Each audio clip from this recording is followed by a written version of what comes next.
कहानी एक ऐसे घर से जहां शादी का माहौल है, लेकिन टेंशन और शांति इतनी कि शादी का घर किसी जंग के मैदान जैसा दिख रहा था। अरे जैसा मर्जी डेकोरेशन कर दो, पैसों की चिंता मत करो। इतना पैसा जब लड़के वालों को दे दिया तो फूल वालों को देने में मुझे क्या दिक्कत है? अरे धीरे बोलो ना, साफ लग रहा है कि फ्रस्ट्रेटेड हो। अरे तुम तो चुप ही रहो, एक बेटी संभाल नहीं पाई। सारा दिन मैं काम पर जाता था, सोचता था घर पर बच्चों को अच्छे से संस्कार मिल रहे होंगे, लेकिन नहीं, मैडम को तो अपनी किटी और फैशन से फुर्सत मिले तब ना। माँ चुपचाप वहां से चली जाती है।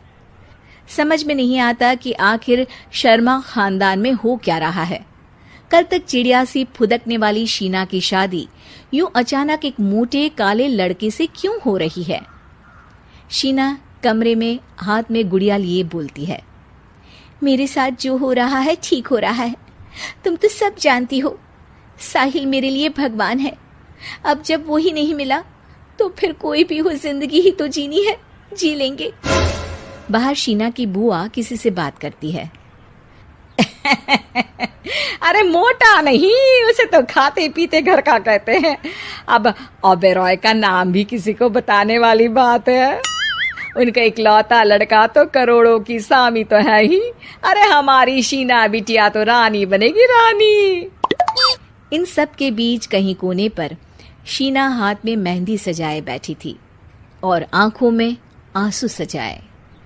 और वो समय भी आ जाता है जब शीना मंडप के नीचे हाथ में वरमाला लिए खड़ी होती है, लेकिन तभी अफरा तफरी मच जाती है।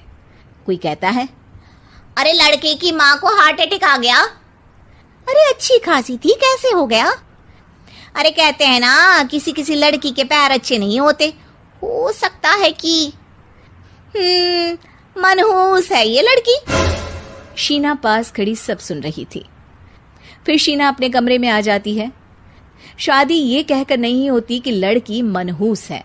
अब लगातार शीना के लिए लड़के देखने आते, लेकिन आस पड़ोस या किसी के कहने पर शादी हर बार टूट जाती। लेकिन एक दिन, अंकल, मैं काफी दिनों से आपसे मिलने की कोशिश कर रहा था, लेकिन हिम्मत नहीं हो पा रही थी। अरे बेटा, हिम्मत तो हमारी टूटी पड़ी है। वैसे कौन हो तुम? मेरा नाम साहिल है अंकल। मैं शीना से प्यार करता हूँ और उसी से शादी करना चाहता हूँ। अरे अब तो किस जात के हो ये भी मायने नहीं रखता। बेटा, मेरी बेटी मनहूस है।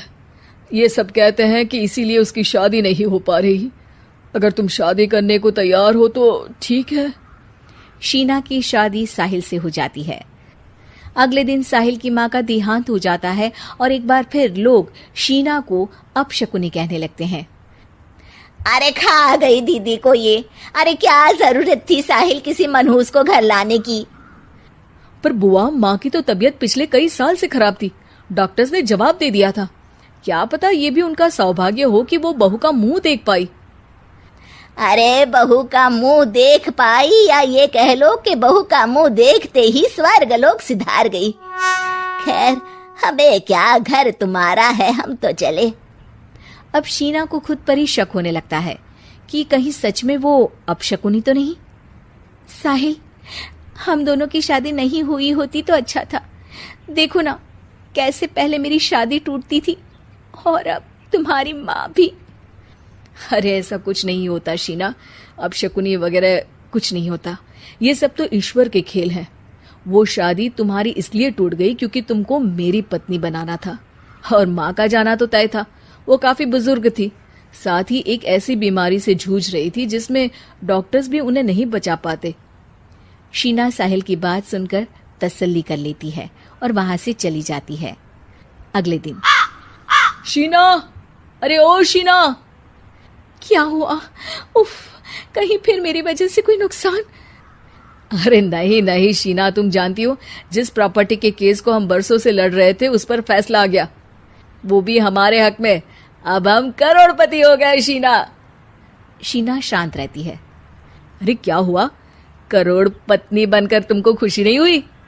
शीना की आंखों में पानी आ जाता है। चलिए जी, कुछ तो अच्छा हुआ मेरी जिंदगी में आकर आपके साथ। साहिल शीना को गले लगाकर कहता है, मेरी नई नौकरी भी तुम्हारे ही आने से लगी। ये प्रॉपर्टी का केस जीता। सब कुछ तो तुम्हारे आने के बाद ही हुआ, फिर तुम मनहूस कैसे? ये सुनकर शीना खुश हो जाती है।